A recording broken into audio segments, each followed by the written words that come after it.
Good morning. Meron tayong kamote dito. Manguha ta kay ato ang gulayon. So ato ara na diri Kasi na to diri. Kana ba? Ato ani butangan og kanang salad lang nato ni. Ato ni kuhaon. Salad ta. So kani diri natural nito ang mga tanom diri. Kani pangabuhi sa probinsya. So kuha ra ta diri kay daghan man tanawa ninyo daghan. And kanang mapula tong kuhaon kani mga tumoy ra katong dool sa ano ba katong umok parte mo itong kuhaon. And ganyan kani siya tanom nato ni aging siguro mga 5 months na siguro ito. 5 months na ito marami. So kuha lang yan, mamaya isasalad natin, lagyan natin kamatis, tapos sibuyas yan ba,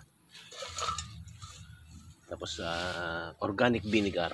Importante yung organic vinegar natin. So dito na part marami siya sa inyo. So hindi na hinahanglan mo palit og kanang gulay kay naa may gulay nato diri. So salamat unya tanaman nito puno sa ato pagbuhat ani unya ha. So mo ni atong kuha. Thank you. So napod tay sili diri dagang kay punga ani pero hilaw pa siya. Hilaw pa siya. So unya ato ang kuha ta unya. Kuha ta isa, aduha ka bok. So dugpot man. Kuha ta ka bok kaya ato ihalo. So after no nakuha natin dito gagawin natin. Ispad to sa pun natin. Yan, pagpatuloy nyo to. Ito ang himay-himayo na to. Mara na siya sunod. Yan, ganyan lang. Kahuman ato hugasan. So, tubig dito. Hugasan natin siya.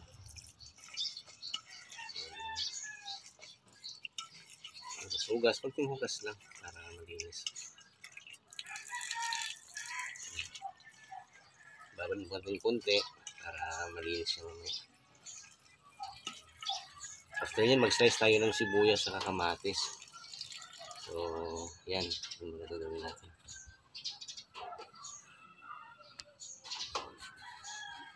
Pakulo na tayo ng tubig. Nalagay na natin ito. Yan. Ganyan lang. Mga lang, bilis lang. 5 minutes lang siguro. Para mabilis lang yung hindi siya malata. 5 minutes lang. Ganyan itsura niya. Haluin konti. So medyo na, pwede na tanggalin. Para mamatay lang yung yung bakterya. So yan, pwede na yan. Para presko pa siya. Ha? Ganyan lang pagluto niya. So ito na. Yung ginawa natin, yung pinakuluan, nilagay natin dito. I-sanitize lang natin yung ricado natin. Mainit to kanina. So ito na yung natin. So ngayon, pagluluhaluin na natin. Yung sinanitize natin, pwede mo na ihalo. Pagsama-samahin na natin ito.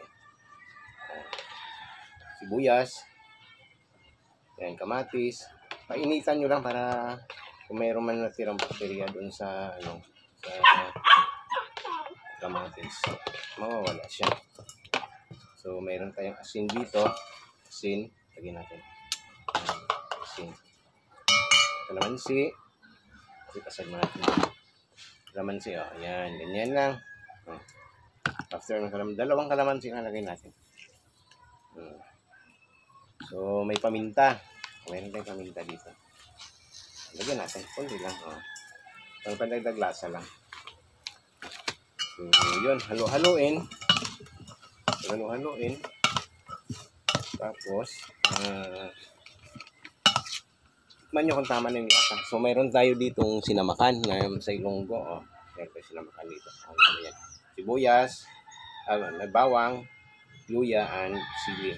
So mayroon tayo dito. So lagyan na natin ng konti. Estimate lang natin. Yan.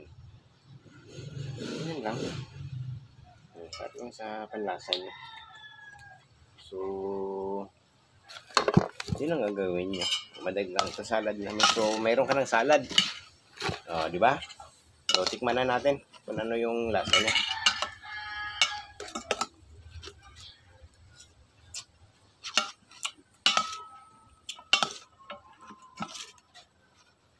So, masarap siya. Kung bantak naman natin to. Kauno na to ni. Pero na ako'y kanon dito, samahan ko kanon.